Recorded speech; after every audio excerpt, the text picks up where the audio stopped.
Hey, and welcome to the Upzone, where understanding politics is made simple. We are your two hosts, Mr. Elmer Floyd, former House Representative for the 43rd District of the state of North Carolina, and myself, Tisha S. Waddell, former City Council member for the 3rd District in the city of Fayetteville, North Carolina. Mr. Floyd, how goes all this morning? So far, so good. So good so far. I had Monday off too. You had Monday off. Oh, it It was a was holiday. veteran, It was a holiday. it was veteran, and my creditors didn't call me. Mm-hmm. So I So had a you got wonderful. to so you got to just chill and enjoy the day.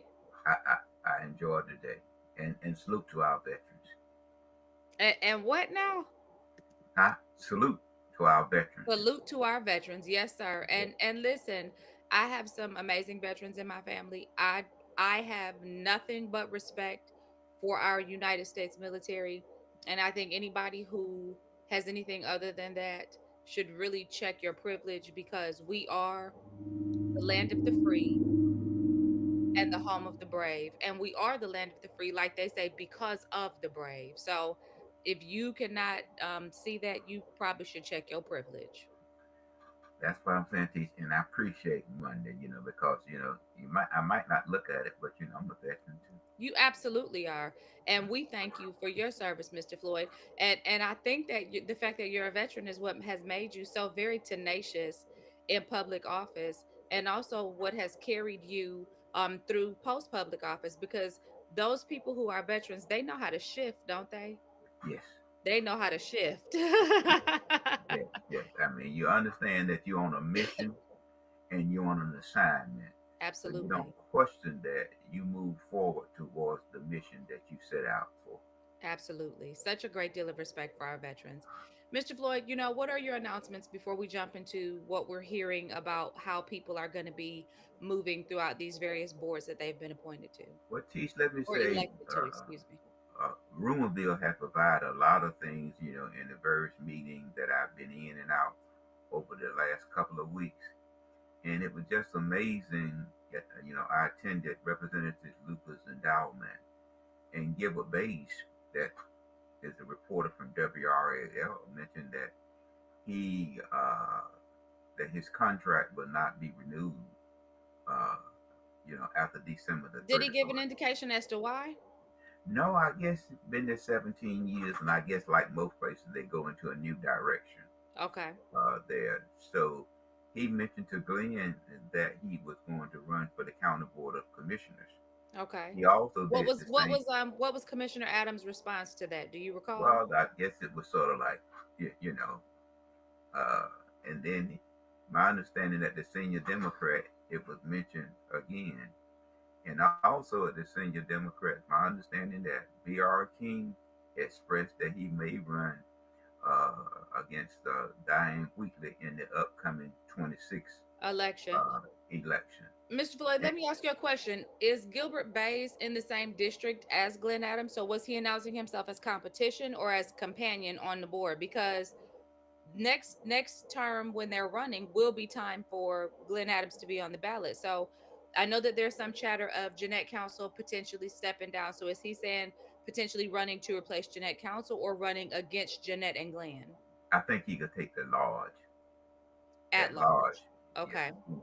that because Commissioner Evans indicated that he planned to seek to return, and he too wished to run, uh, at large, So and then we and could like potentially see a face off between former Commissioner Evans and former newscaster Gilbert Bays. and some more, but those one have been, you know, they haven't expressed it otherwise, other than just in a conversation wise. But these Okay. individuals had Have said has it in public and to people who they know are going to run with that information. and then in the upcoming county, the three new person. Some mentioned the rumor revealed is that they want Kurt to be chairman of the county board of commissioners, I can and see then if that. that's the case, then that would push Faircloth to the side there, and then they may be able to get a Republican to be the vice So chair. That's Rumorville now. wouldn't that be interesting? Because that was the thorn in the side of the two Republicans who left the board, was that they could not get any momentum to be able to get into these positions. They were just kind of iced out. So that's very interesting. You know, Mr. Floyd, you and I talked about this, and I don't know that we've talked about it on our podcast. So I'd like to make mention of it very briefly. But you said something that was very interesting to me when I reminded you why the former two Republicans stepped off of the board.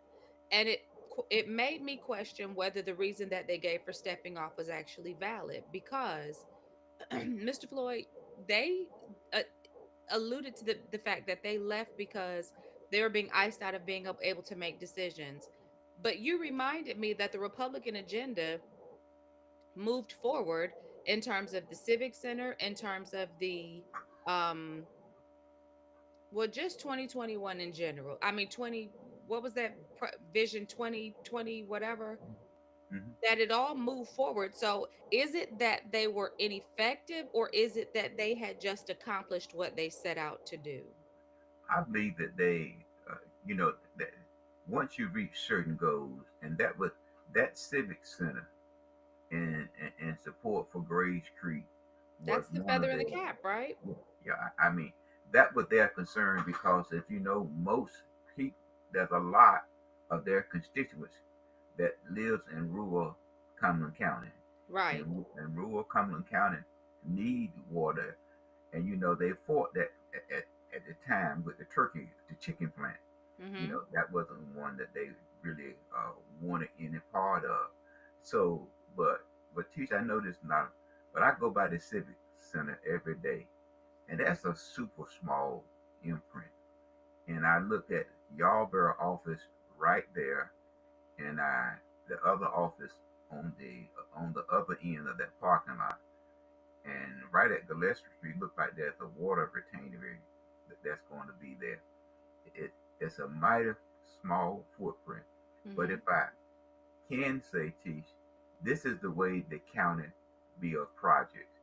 They don't build a project to look at future expansion, and this is what this new board has with them coming on board. If you look at the Department of Social Service building, the Health Department building, there's a row of houses on the street that you turn in on the same side in the queue, a house that the county did not want to purchase Mm-hmm. for later expansion. So then I looked at the civic center, and that's the way the county planned. You know, they push things into a crowded area without looking for growth. So Now, to play devil's advocate, do most downtown areas operate on small footprints for building out certain segments? Because the premise would be that downtown space is at a premium, and so you may be looking to put the most high value features in your downtown footprint, and not necessarily looking at um making sure that they're on huge lots of land. So as an example, the civic center that's out, out near the airport, that's a huge piece of land, but it's out where not too much is really going on. So if you were to put something like that downtown, would it, again, I play devil's advocate, wouldn't it be expected that it would be a smaller footprint?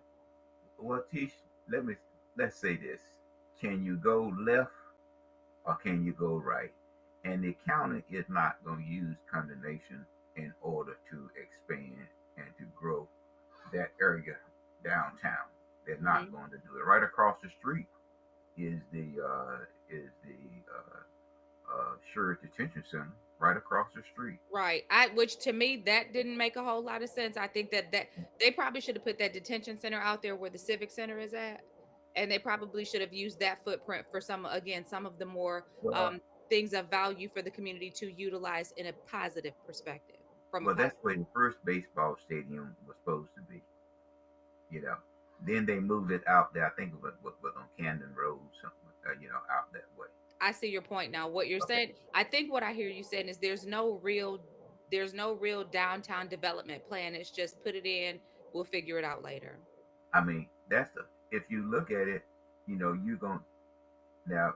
Now I know you didn't ask for this. The 200 and some spaces that you took a way to put this facility. You're going to help the city with parking because the 301 use that space, if you understand what I mean. Mm-hmm. So now they got to go across the street if they can get there on time to park across the street. So, but the parking lot that they build in the Civic Center on is the parking lot that the 301 use because we use Right. that court facility more than any other ethnic, ethnic group in the community. Which I think, again, to play devil's advocate, which I think is in keeping with a lot of downtown footprints that are a little bit more urban.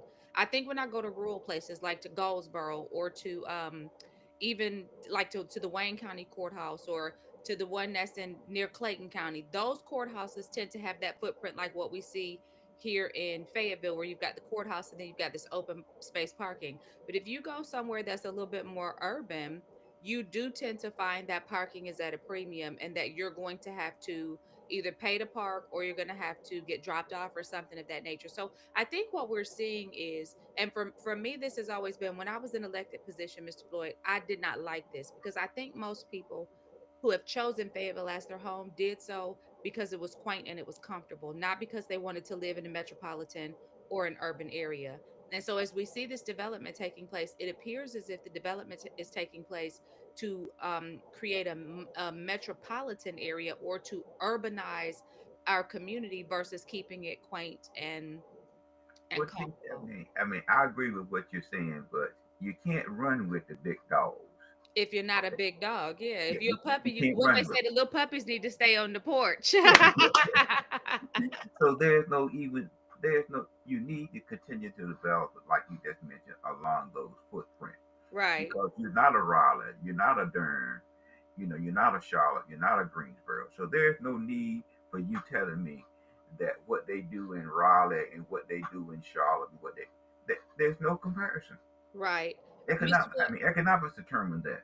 absolutely. And I think, I was even speaking to somebody about the prices of building homes and the prices of purchasing a home and purchasing even an apartment at this point. And they were sharing with me that they feel like our prices rival those of those tier two and tier three communities that we often talk about that bring in more revenue via the work that they do, and we're tier one and we our people are still relatively poor, but we're charging tier two and tier three pricing for people to live, and that just doesn't add up. Well, And so I see, think there's a disconnect between our elected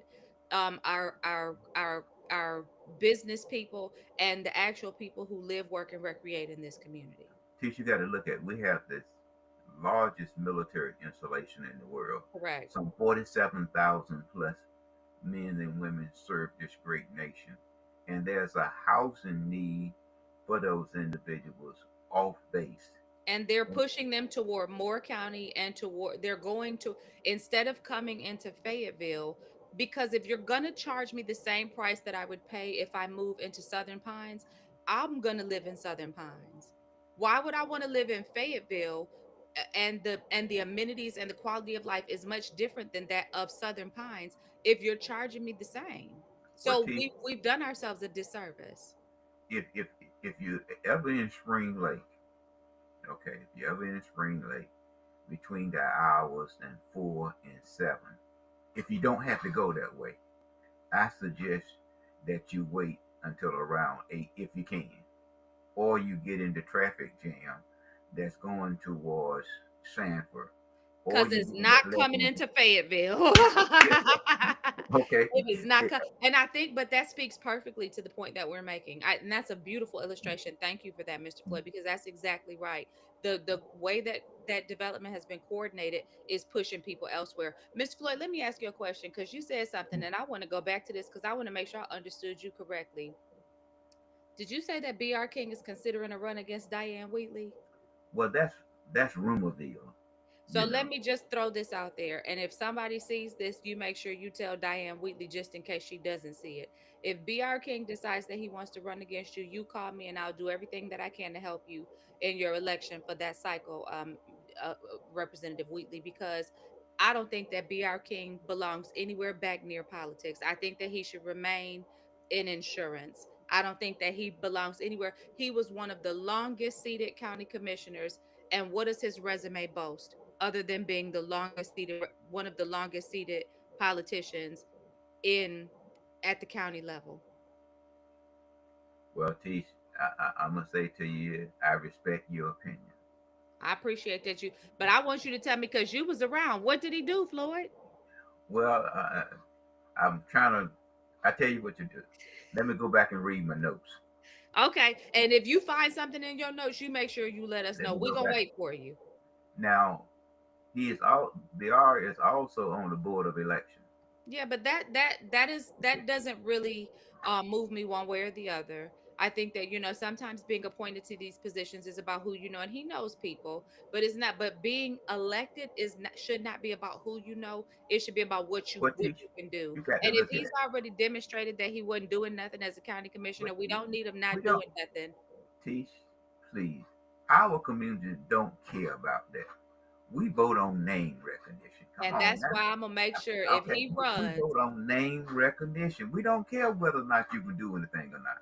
and That's if not he our runs, I'm gonna concern. make sure people recognize what's behind the name. Yeah, but they don't care. I'm If gonna they make it, like you, Mr. Floyd. And this what I'm gonna say. I think that this national election demonstrated that there's awakening, an awakening happening. And remember, I told you what I listen. Yes, see, because I'm gonna tell you the word that I used before the election was even solidified. Before we even went into election Tuesday, I said there's a renaissance taking place politically. And the renaissance is that breed of people who didn't care and was just going along to get along, they've been stirred by discomfort, and they're actually beginning to look at things a little bit differently. I'm not saying that they're looking at things in a perfect light. I'm not saying that they're so evolved, but renaissance is taking place. There's a renewing, a rebirth that is coming to the way the political process is handled. And I think that he missed his moment.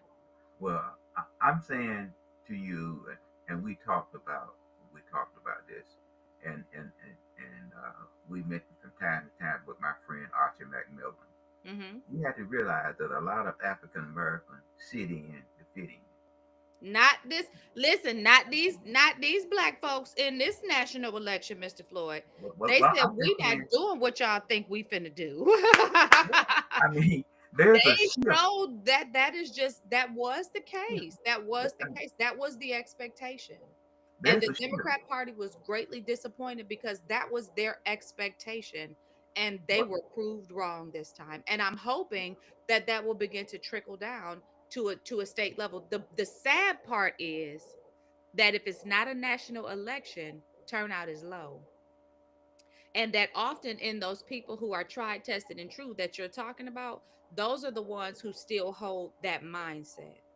So Well, in an instance like this, that may prove to be the case. I'm just saying what the cry is today, both at the state level and at the national level.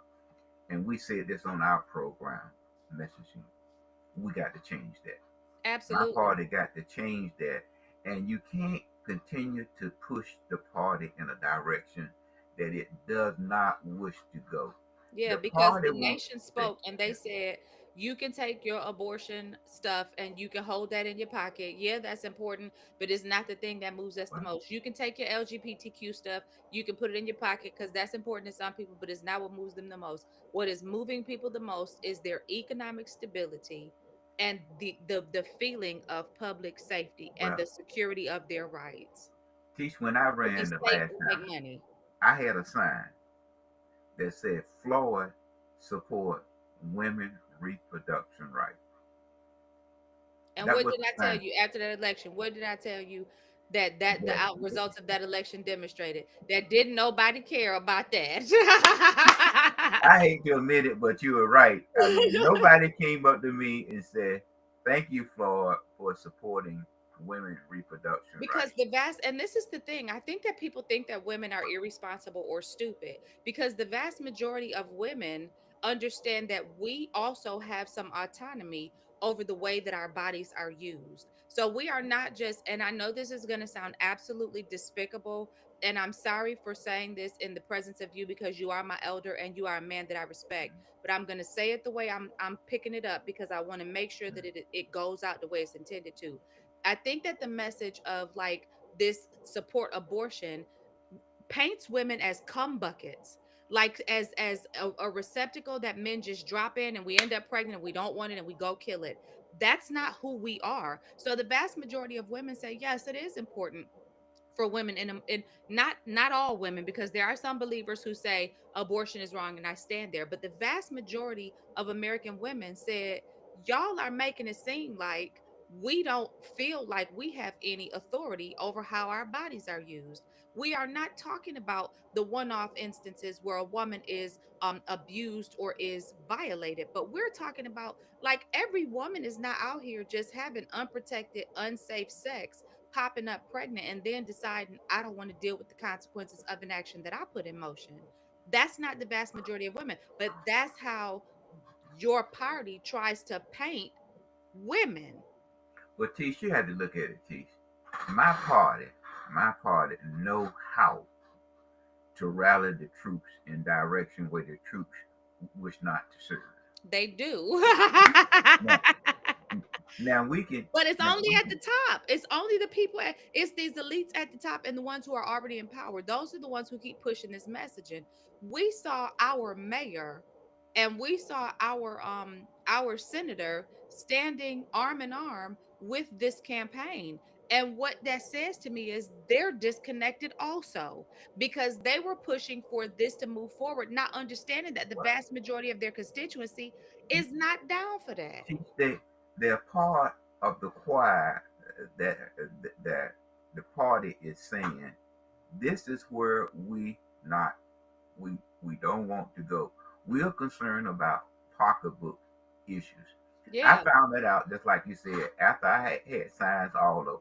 I said, now this is an issue that I know that people are going to gravitate towards, And they did like that this. I They can said, win, nope, that's not it. that I can That's not it. possibly win. That's not it. But If now, speaking of pocketbooks, Mr. Floyd, speaking of pocketbooks, there's been a lot of coverage over the last 2 days about these abandoned projects in the city of Fayetteville. Now, mhm, I thought, Floyd, I thought what we were told when the people first started talking about this was that no work was paid for until it was completed, right? that's true. Is that how you read these articles? Because I read these articles a little differently. I read that this contractor walked off with money and did not deliver the work that was supposed to be delivered for the Well, money that T, he walked off with. when I looked at the report, I mean, I don't have it before me now. Why would you submit an invoice? I'm using these dates now. October the 6th, October the 15th. And you come back and send another invoice in October the 16th. Right. I mean, it doesn't make any sense. Who has the time to go and I mean with the And do invoice four and hundred thousand request? dollars worth of work in one Yeah, day. you see, I mean, so when you look at that now, that's that's what we call indicators. And I joke when I was doing the youth motivation task force. If a man in the classroom is not in the classroom and you marry him later and you wonder out why he's not coming home, he Right. didn't come to the classes when we was in the classroom together. So Right. why would he come? So what I'm simply saying is that It those demonstrates are character. indicators.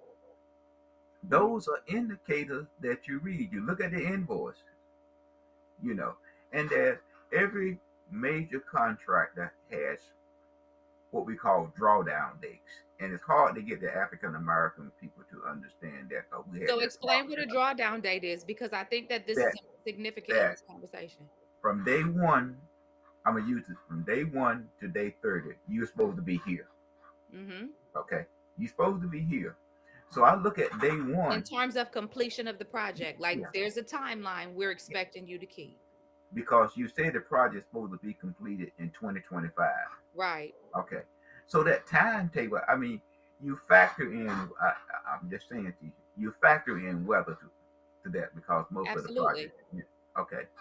So, but when I look and I see that in the 120 days, you are still in the first 30 days, those are indicators. Right. And now you tell me now, grant you submit the invoices because you have completed what you say that you have completed. And once the contractor find out that you are gullible, They will milk you if you allow them to. and that's They what will it milk looks, you. and Right. that's what happened here. Especially if they are not, they don't have integrity. And the way that this has all been handled demonstrates a lack of integrity. Now, I want to go back to something that we talked about when this story first broke.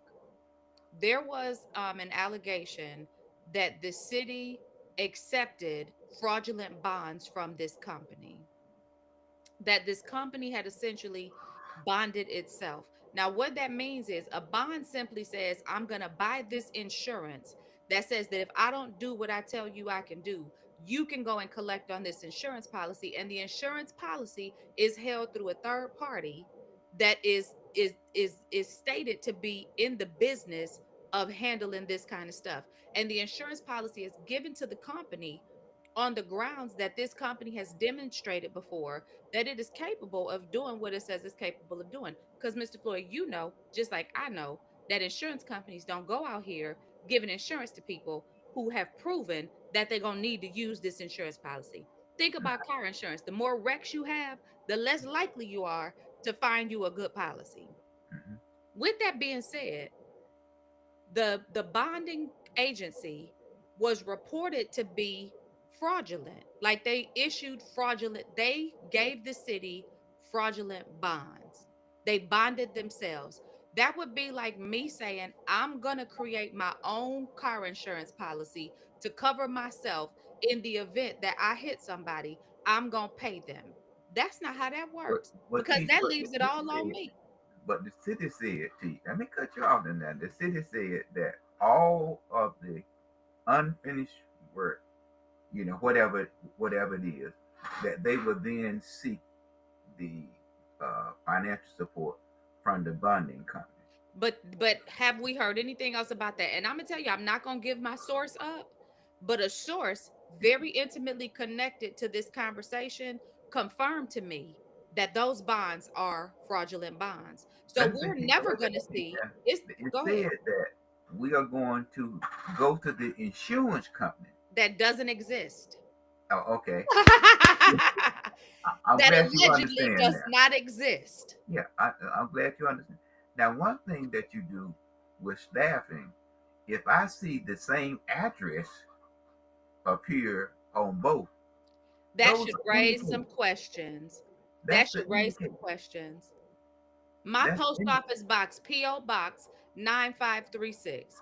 If you see P.O. Box 9536 on my business correspondence, and then I submit a bond to you, and the bond information says P.O. Box 9536, you ought to be scratching your head. Well, you see, that's. But what we did, and you was on the council then. Not when they did No, this. no, no, no. Oh. You was on the council, Teach, when you all said that you all want to use more local. Absolutely. And Mr. Okay, Floyd, I always took issue with that because my thing was we want to use the best qualified and least expensive. So we want it to meet all of these criteria. They need to be qualified, they need to be the best of the options that we have to choose from, and they need to be comparable in price to what we would expect for a but project y'all like this. asked for local participation, so you got local participation, Teach. And I they mean, you listen. got what you asked for. But Mr. Floyd, let me ask you a question. Does it cause you to question now why there was such a push in that direction? Because I told you, and I will never forget this. I will never forget the day that I was summoned into an attorney's office when I first came on the city council, and that person sat across from me in their office on Hay Street on the whatever floor we were, maybe third, fourth floor of the building. Is that the Pittman building? Is that what it's called? Where C.P. ABC is Williams. at?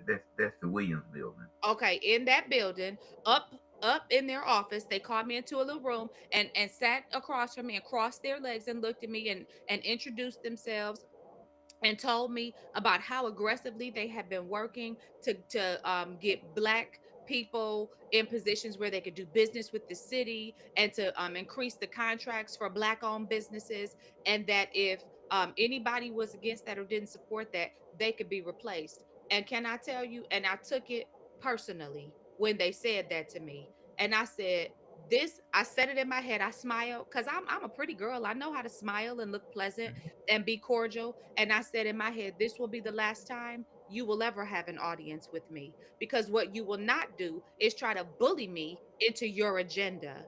And that was the last time that that attorney ever had an audience with me. And from that point forward, I became very critical of anything that an attorney brought forward, because I said, you got an agenda and you think you control this board. Teach? I'm sorry, Teach. I'm sorry. I mean, if I can just dot but over here across the street from where I am at the Dust Bowl, The, I'm going to use that attorney. So you can say what you want to say. If I as you want to get my, as you you can say should, something. as you If I should, want to get because my property rezoned, okay, you gonna use them.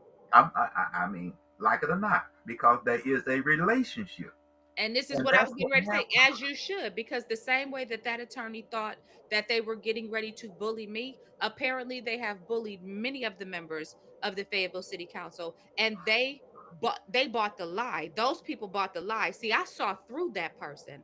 They were paper thin to me. I saw through them. Teach, teach that. It goes back to. I can recall. This is. I know you think I'm jumping, but I'm I not don't jumping. go But I'm ahead. trying. You know, there was a discussion made. After a piece of property was rezoned, and then the gentleman, he was really beaten. He was beaten, and after the person saw I'm losing this battle, yes, Let me the call this person, attorney. yeah, say, "Who is your attorney?" Yeah. And then and listen, and listen, Floyd, and nobody ever said anything about it. And say, "This is it." Say, "Call." Say, "This is my attorney." Call my attorney. Yeah, and That city council person said, I don't want to talk about this anymore. Call my attorney. and it was the same attorney. And so Call I'm my not calling no names, Steve. I'm not gonna. Me neither, Mr. So, Floyd. We don't need to. Anybody watch this podcast enough, they ought to know. If you haven't, go so back and watch other programs. I'm just saying to you, Teach. No disrespect to you. If None I want whatsoever. to get it passed, that's where I'm going. That's where I'm going. But that's the Absolutely. process. See what has happened, and that's why we talked very briefly. You will see a shift in the county board of commissioners.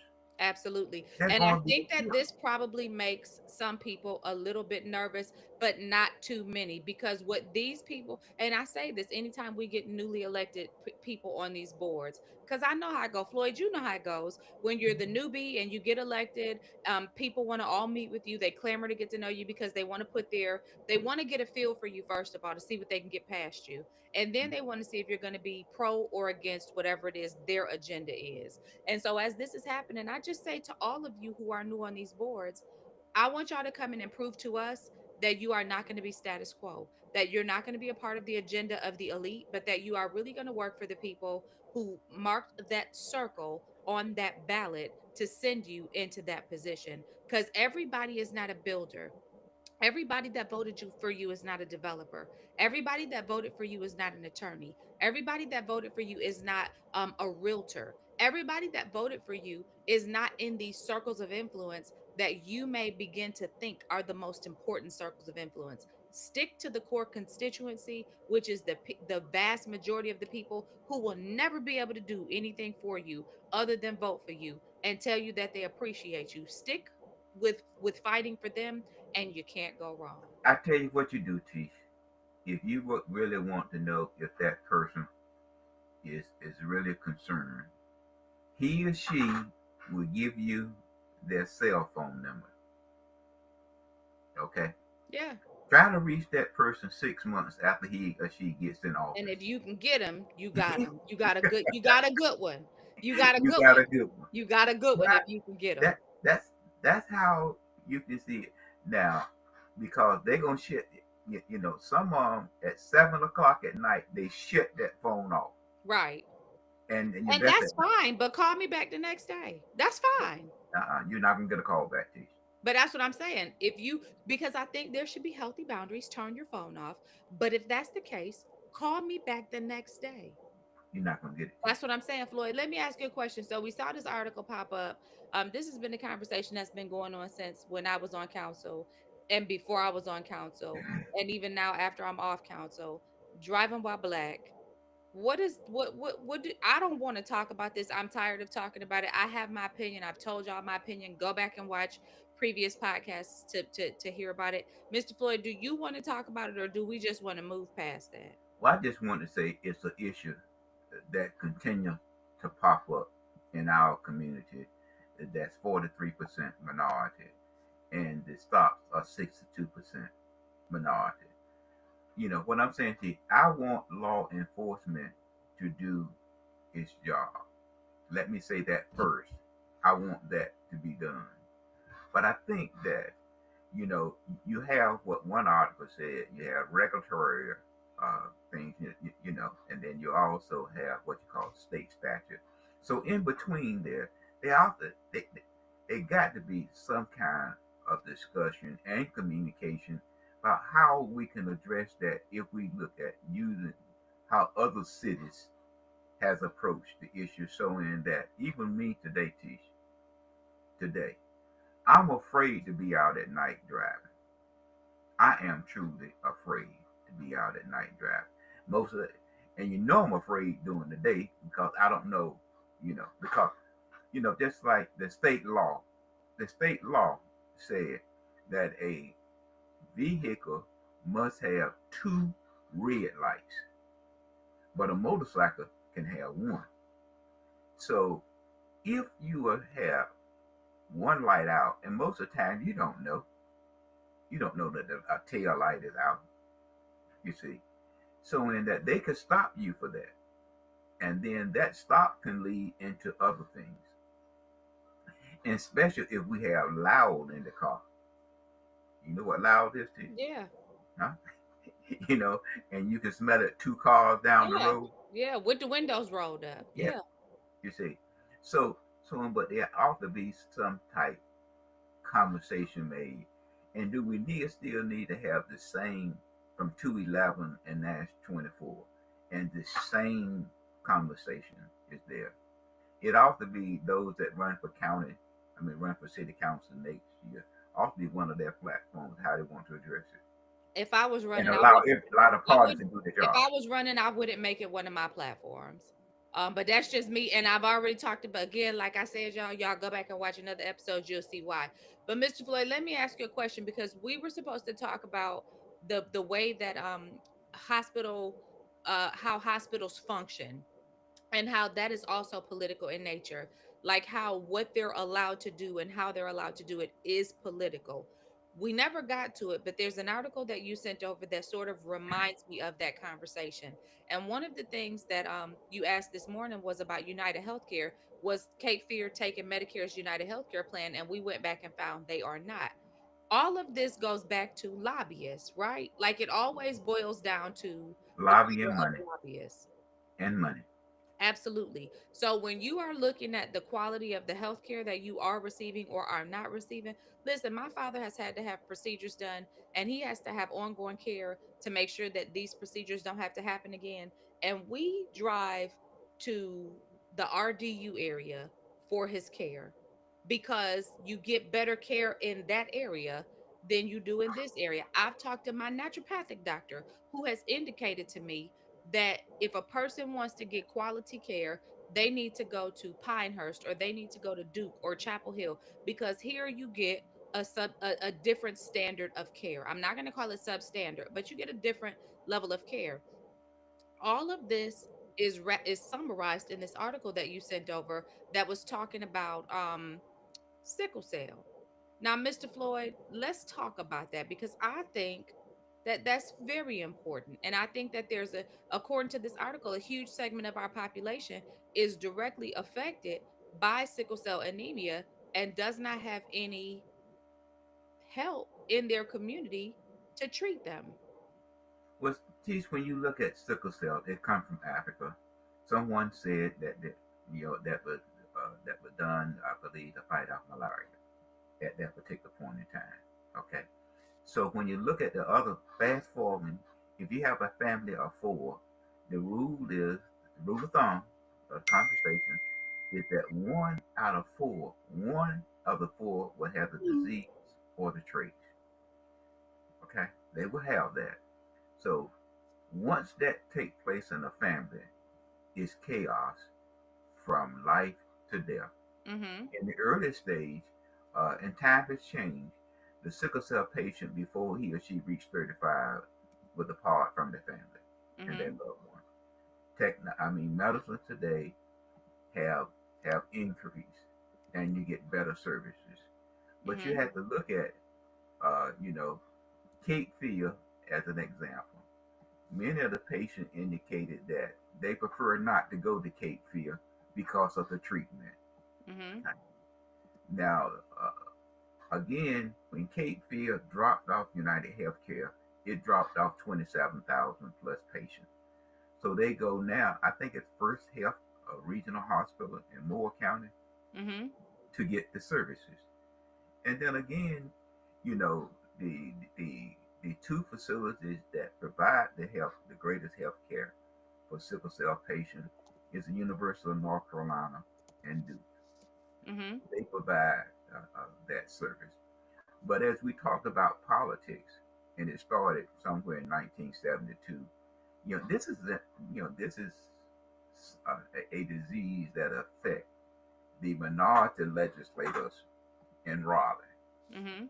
You know, because at that time I was in Raleigh and working with the university in Charlotte. They Mhm. saw sickle cell just as a code that they did not have to make reasonable accommodation for the students that missed class to catch up with his or her work because it was simply a code. I had to fight my legislators to get them to help me sponsor a bill. And that bill process, teach, was to get them to study sickle cell. The next step was to get the General Assembly to put in more money for sickle cell at the research level. Mhm. So that will provide additional health care. Now, don't get me wrong, there are treatments at the national level now. That's about $3.5 million. And some patients, they say, all right, we can't guarantee you this. That's a 50-50 chance.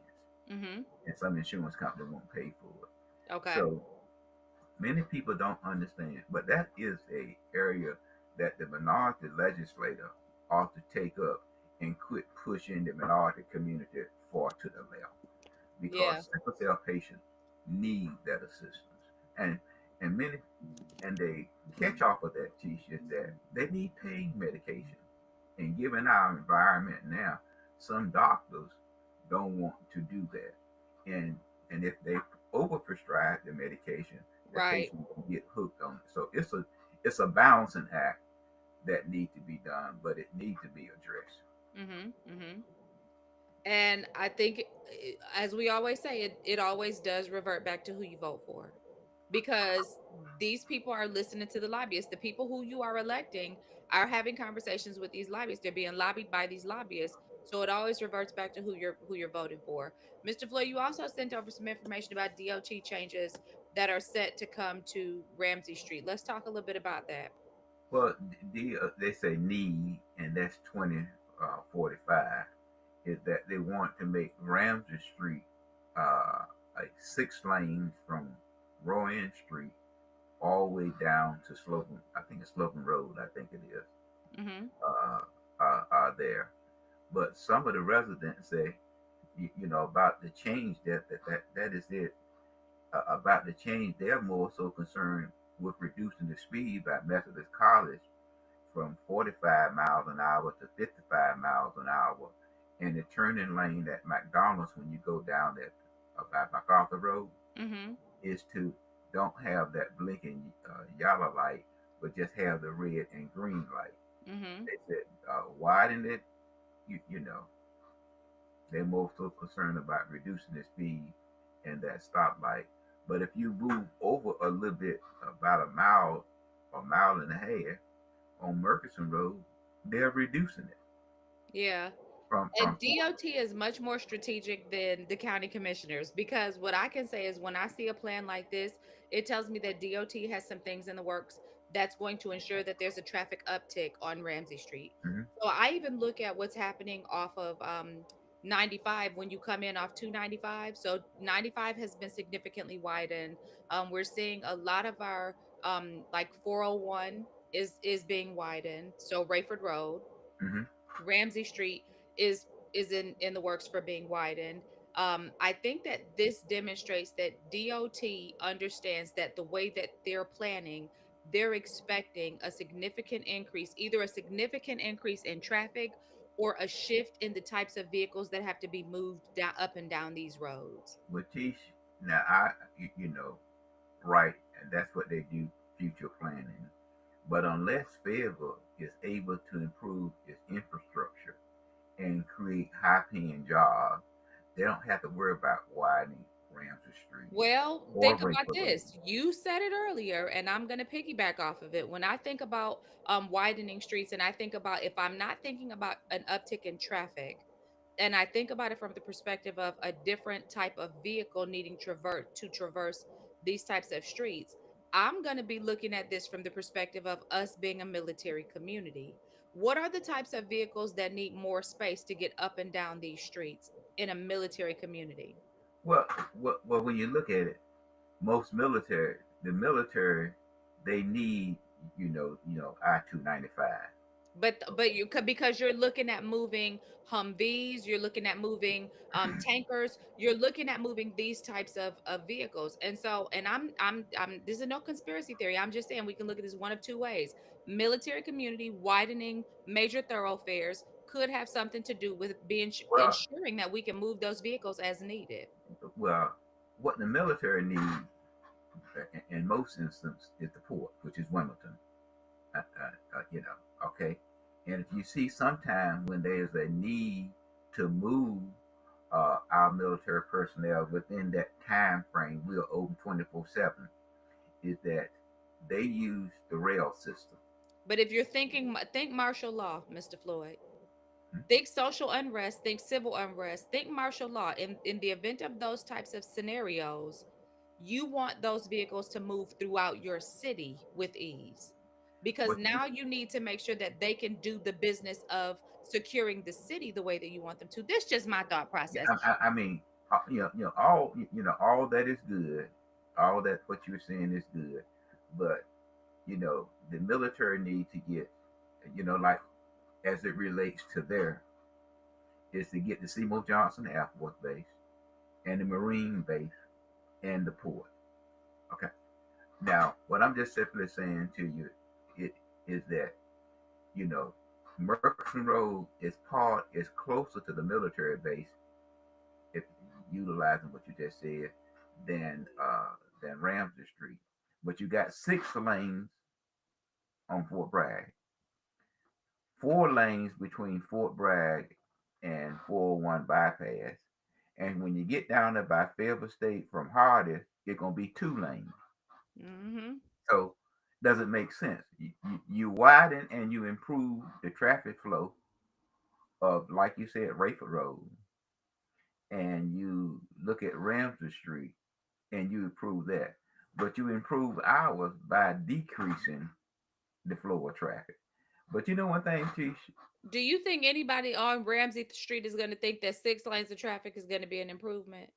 No, no, because you're talking about taking a lot, because right now, hypothetical at each road, I mean each lane takes about 10 feet.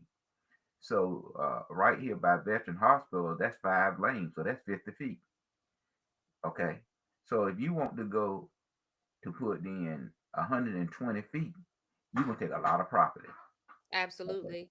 And so, but the thing that you know that I look at DOT and the railroad, I know when I get to my community, T. I know when I'm traveling the city and I get to my community, we got the worst railroad crossing. Okay. But I I don't can know turn because on I Village don't Drive. know because that railroad crossing when you up by West area that might have look that might have you beat because I don't know why they did this Floyd but it's like when you go over there you do like your car That, is airborne. I mean, that's what I'm saying. You would think the railroad that does this every day and DOT will provide you a better crossing for the number car. But when I turn on Village Drive, Yeah. man, I know when I'm out of my community because when I Ah, cross the railroad track, my car don't tear up. Okay, right. Mr. so Floyd, let me ask. it's just a sense of humor that I look at when I'm driving. I say I know I'm in my community now. Hilarious. Let me ask you a question because we're coming up on the close of our podcast, but I want to make sure that I hear from a Democrat about this Democratic conundrum. Who is to blame for this election? We talked about it a little bit last week. Are you guys getting any closer to being able to narrow down who's to blame for the outcome of this election? Well, the rumor deal is that you had Harrison had three committees working at her 105 days. She had the Obama committee, the Biden committee, and her committee. Mm-hmm. And in North Carolina, we had the governor and we had the House, Senate, and the state uh, uh, uh, Democrat chairperson. Seems like uh, I would not. I'm just giving the rent. I would not bring you to my community and bring you to the same restaurant every time. Mm-hmm. Okay. I would look at expanding you out. And what happened in our state, you went to Charlotte, Greensboro, Raleigh, and Durham. You didn't go, and we mentioned on our program, the northeastern part of the state, knowing that you need that area. Okay. And Mm-hmm. then again, my party carried the members too far to the left. Is And your party is this a conversation that's being had? Like, are you guys again? I'll ask: are you guys narrowing down where to point the finger? well, when you look at it, Tish, and I mentioned to you those individuals, I mean, who had the responsibility of helping make the schedule to move hers throughout the state. Mm-hmm. As Donald Trump went to my hometown, which is the Rocky Mountain, which is the northeastern part of the county. I So mean, the this state. week we're saying it was her schedulers and her messaging. Yeah. I mean, Okay. you know, people, when you look at it now, the community is looking at interest rate, 2 point something, 20 point something, Yeah. food, gasoline price, you know, they are concerned about that. Yeah. They are concerned. They are not concerned about all of these four left issues. And Yeah. when you then, just like I had one guy to talk with me, he was at Lowe's.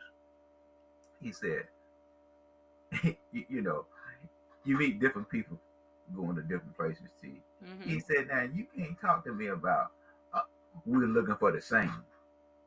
Okay, he was saying to me, I'm looking and they are looking. We got a Yeah. problem. And you want me to be on board when I'm looking and you were looking at the same. If you understand what I mean, Okay.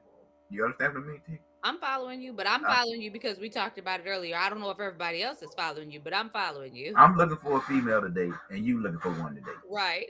Okay, we got a problem. Right. You That's what the swimming in male my told me to know. pool. Yeah, Yeah. yeah. You see, so those are not the issues that they want to address. Right. You know, they they are concerned about pocketbook issues. So, and the guy said to me, one person I'm not gonna vote for. So I just don't vote at all. Yeah. And I think, I had seen some finger pointing at the black community, and I'll say, I think the black community did come out and vote. I think they just didn't necessarily all vote for Kamala Harris. I, And I think that that's their prerogative because I believe that a person can vote for whoever they want to vote for. but And I Tish, come on, Tish. I count on you. I count on you. I don't have to and that's the communicate with problem. you. You can't talk to me any kind of way. Treat me, and I told you, as a woman, I feel like the messaging of the Democratic Party is extremely disrespectful. Tish, I think that to indicate that I am not responsible enough to navigate this world without having abortion to fall back on speaks so lowly of me as a woman.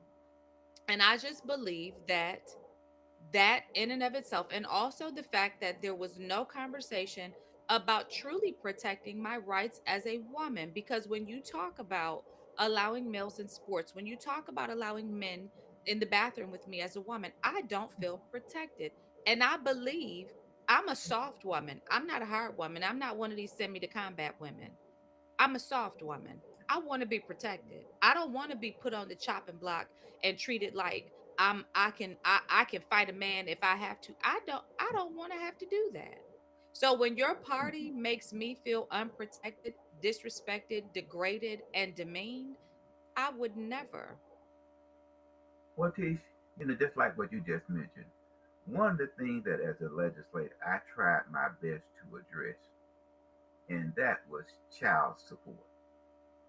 Now you Okay. talking my language. Okay. Now if they would have Okay, came child out, support. listen, let me I tell you couldn't. something. Kamala would have won. If she would have made child support her issue, she Okay. would have won. Because Because every woman that has a child and is fighting to take care of their child would mhm, love to see that the system at least is not as ineffective as it is. We don't need you to make it all, butterflies and rainbows for us, but just stop letting it be so redundant and so wasteful and waste our time. And just fix that. If she would have well, ran on that, just like you she would mentioned, have had a shot. child child support. Here's a lady has, you know, I'm gonna say 3 kids. Okay. She goes to child support court. Okay. And the man walks in there in a 3-piece suit and asks the judge for the extension. Now she done took off work or asked for a decrease in child support payment. Now every time he goes to court and she tears him to court, she sees a what? A different judge that There's don't no understand continuity. that this person is utilizing the court. So those are issues that affect that person. Yeah. Okay. And those are issues that change the dynamic of parenting. And so even when you talk about abortion, a lot of these young girls say, I don't want to have to raise a baby by myself. If they were assured that they would have somebody in their corner who said, we're not going to just let you continue to proliferate life and not be responsible, at least financially, for the life that you make, then that might be a different conversation. But I'm going to tell you this also, Floyd, Hmm? that might not have won the election because at the same token, a lot of us look at it and say, if he won't, I'm just gonna have to. And even But you though said, I'm a soft woman, I've had to toughen up a but lot the court, because but I see, had to do some things to just make the it happen. court can do it much better. But what I'm saying is that They can I do have a better sit in job. child support court It and sucks. watch and watch how the person comes into court, It sucks. and how the court he walks out to the court. But yet still now, what I'm repeating now, that child is aging every day. Yeah.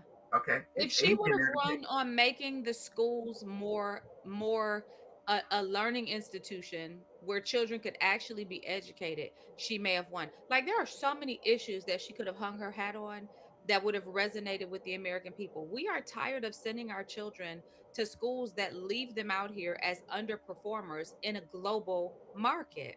We are not okay with that. If there could have been, so I mean, and I'm just saying, I could point my finger a few places, and the one place I'm going to continue to point it in her loss is in the messaging of the Democrat Party. There, you guys are tone We deaf. got to change it, Teach. I don't disagree with you on that. We got to change it, but I don't see it unless the modern steps up. I don't see it's changing because it just like when Coleman goes to Raleigh, and Francis Jackson and Smith goes to Raleigh. There's 5 members of that Democrat caucus that they can't cross. Yeah, I'm gonna tell That you something. He just better get up there. I really hope he don't get up there and prove that he is everything that we are hoping he's not gonna be. Teach, I'm telling you, Teach, because they go up there once they get elected is to continue to be re-elected. Okay, and so those persons, those 5+ persons, uh, control the movement of the caucus. What you want to leave And our they got people to with, go up Mr. Floyd? What you want to leave them with today? there. Well, I don't know, Tish. I just wish that my party would heed to the changes that it needs to make if it's intent to grow. As an example, Tish, When I look at the United States map, I see about 20, less than 25 states that are blue. Okay, that are blue. When I look at the North Carolina map, I see less than of 100 counties. I see less than 25 counties are blue. We need to change the message, and Absolutely. I hope we will. Absolutely. And my parting thoughts are the first time Jesus came into the world, he came to save. He is coming again, and this time he's coming to judge. If you want to find yourself on the right side of that judgment, you're going to have to make some decisions to make sure that that is happening. If you have any questions about what those decisions are or how you should go about deciding what you should decide, feel free to reach out. Care more about that than you do about anything else we've talked about today, and you'll be just fine. And Mr. Floyd, I always like to tell our listeners to tell a friend, like, share, subscribe, follow, and I'm going to add this. Leave a comment. Tell us what you thought about today's show. And with that being said, we will catch you on what, Mr. Floyd? Next time. The next episode. Now, I don't know. I got to get back to our outro. I don't know where that's at. So I'm going to just play. Oh, there it is. Catch y'all next time.